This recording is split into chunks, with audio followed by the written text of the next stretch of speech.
Hi, we're about to make red duck curry. We're going to make it in a small handheld wok because we don't have that much volume. If we were making a large batch, we'd use a larger wok.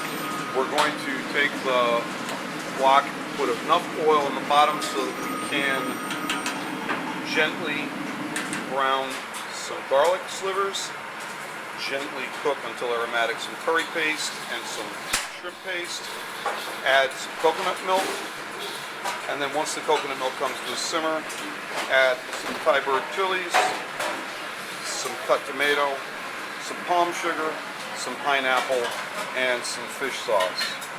Once we have all of those ingredients gently simmering, we will add our previously seared duck pieces. We'll cook them until they are tender, and then we will add in our basil just at the end and cook that until it's slightly wilted, and that will be our finishing agent. To begin with, we've already added about 2 ounces of oil to the wok. We're now going to turn the wok on. The flame initially will be very high, but you adjust it down low so you can control the browning of the garlic. I add the garlic to the oil before the oil gets too hot and gently stir it around. You're in control of the heat. If it's too hot and the garlic burns, don't go any further, stop and get fresh garlic. You're going to gently brown it. When it begins to get a little bit yellow around the edges, that's about as far as you need it to go. This is a process that'll take, maybe between 30 seconds and a minute.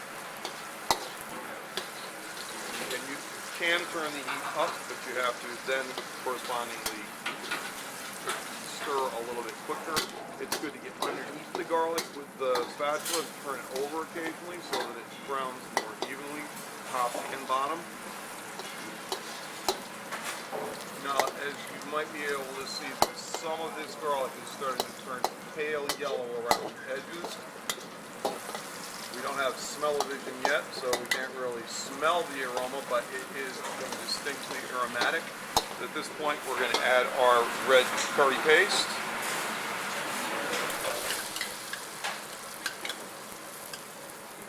And our shrimp paste.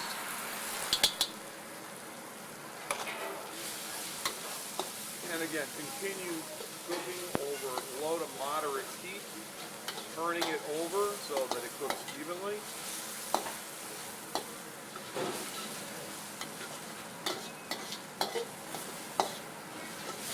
And keeping your nose open until you can smell that the chilies and the shrimp paste are starting to cook a little bit. You'll notice it will be raw to a deeper, more roasted aroma.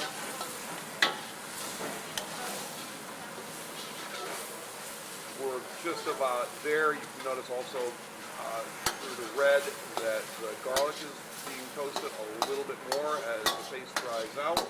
This is a good time now to add our coconut milk.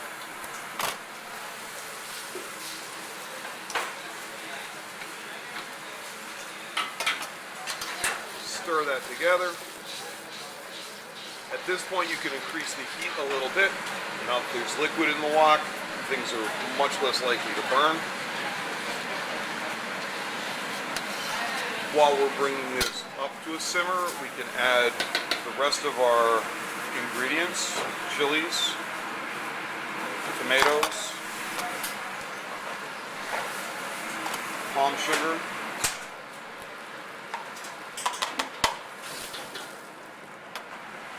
pineapple, and fish sauce. Stir all that together. Bring it to a gentle simmer. You can increase the heat right up to the maximum as long as you don't walk away from it.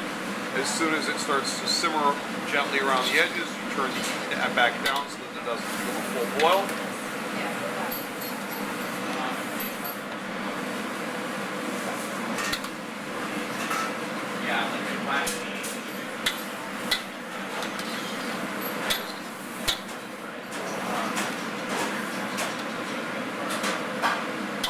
Starting to simmer gently around the edges. Now we'll add our duck pieces in. duck has been pan-seared to give it a nice deep color and flavor. It's finished cooking by adding it into the sauce at this point. And once it's folded into the sauce, we're going to lower the heat down to a nice gentle simmer. We do not want to boil it hard. It's going to take probably about a half an hour, maybe a little bit longer, until the duck is tender at the bone.